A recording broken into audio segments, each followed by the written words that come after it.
Ako lang kasi kumikilos nun, niluluto ko pa. Reason, no? Kasi hindi kaya. Ay siguro bata pa rin ako noon that time. And hindi ko pa kaya i-handle. So, dinrap ko muna.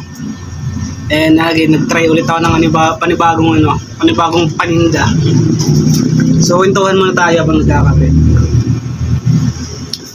So, nag-try ulit ako ng panibagong business ko, which is yung mga tsinelas. So, bumili ako ng mga bultuhang tsinelas. May mga picture ako nun eh. Ipopost ko minsan siguro pag nagtanong kayo kung saan yung mga pinagsasabi ko. So, ipopost ko yun pag may nagtanong, di ba? Kasi every time na may ginagawa akong na sa tingin ko makakatulong sa akin, pinipicturean ko talaga para may memories ako. So, meron tayong mga ganun.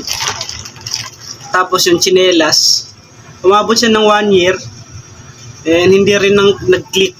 May ibalik lang yung puhunan pero hindi siya nag-click or yung lumago. So drop ulit. Umanap ako ng trabaho. Marami akong pinasuhan ng trabaho eh.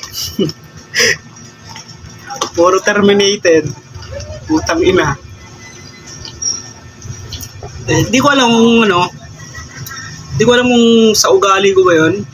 Kasi kapag nagtatrabaho ako, di talaga ako tumatagal sa trabaho eh. Masipag ako.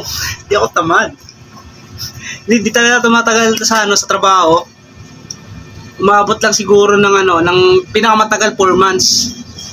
Okay ako, pero pagdating ng mga 3 months to 2 months, nabu-burnout ako talaga. Parang iniisip ko tayo na parang wala naman nangyayari dito eh.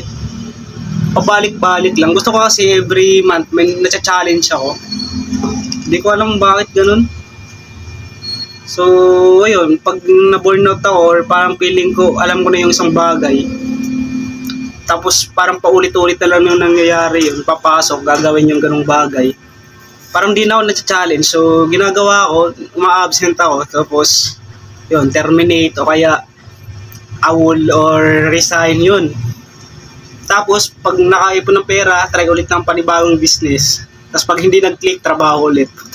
Pabalik-balik yun. So, to be honest guys, ito lang yung pinaka-business na or yung side hustle na tumagal sa akin, yung pagtitinda nito. Kasi araw-araw na-challenge ako eh. Araw-araw may natutunan ako dito eh. So kapag kunyari ngayon, medyo maraming customer. Tapos sa susunod na araw, wala. So parang na-challenge ka nun para gawin yung best mo. No? So ganun yung ginagawa ko. Kaya tumagal tayo dito. Almost 1 year na tayo dito eh. So, sa mga hindi nakakaalam, meron din tayong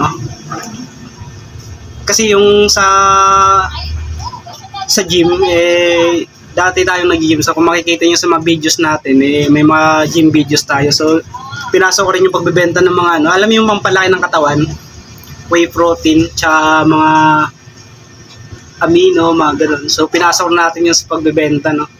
So, hindi rin nag-click. Hindi ko alam kung bakit ganun. Siguro hindi pa para sa atin yun or marami pa dapat tayong matutunan sa mga ganung bagay. Kaya hindi pa para sa atin or hindi pa nag-click talaga. Sarap try nyo guys. Pag napadaan kayo dito, orderin nyo to. Hindi ako madi-disappoint. 59 lang to. Wala, tama ba? 59 lang.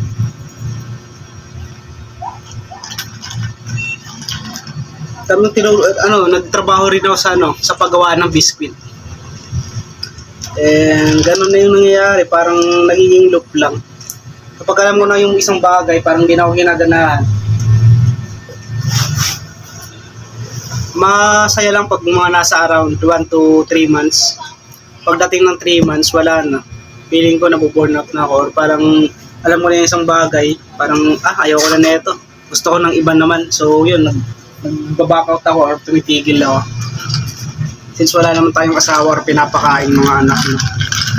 So kung kayo gusto nyo matry yung mga ganong bagay na kahit saan kayo papasok, tapos babalik, tapos anong gusto nyo i-try nyo. So wag muna kayong mag-asawa or magpamilya.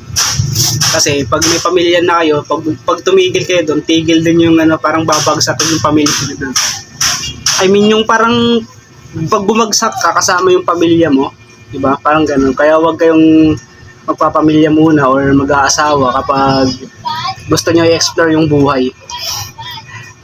Ewan ko, ganun yung experience ko eh. Hindi ako patalino history lang yun, history. Kasi nangyari talaga yun. Marami na akong nakitang ganun eh. Yung mga asawa na gusto mag-explore. So yung nangyayari na iipit din yung pamilya nila. No? So ang ina napunta sa pamilya eh. Oh guys, dito na muna tatapusin muna yung vlog natin. May customer eh. So ubusin ko lang to. So bye bye.